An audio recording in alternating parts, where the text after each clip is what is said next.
You mentioned it 10 years from now, and funny enough, that's the exact question I was going to ask you. 2031, all of your dreams come true. And I know that's not necessarily the way you think of this world, but let's say it is.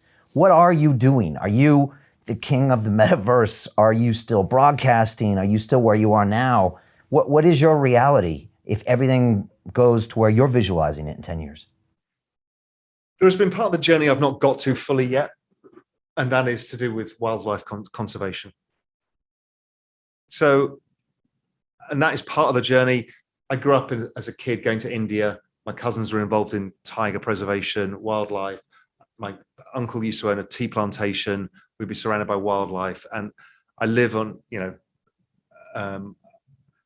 Little Cayman is like a pristine paradise. And I'd like to get involved in using the same kind of problem-solving skill sets and ambition to play my own small part in that. So I think that's where the end of the journey goes to me.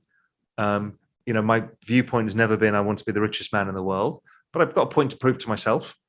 I don't like competing with other people. I've never have. I'm terrible at it. I don't play board games, card games. My wife hates me for it.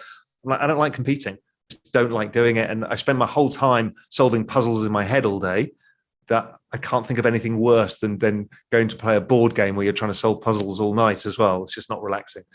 So yeah, I'm not competing with anybody but myself. So, I've got a point to prove to myself right now in can I build a successful business? What can I do? I've now got this passion for this new space.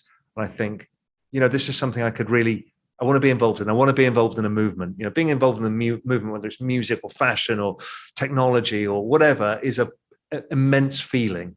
You feel part of something and empowered by something. And then after that is, okay, what else can I do that can use that skill set in another way?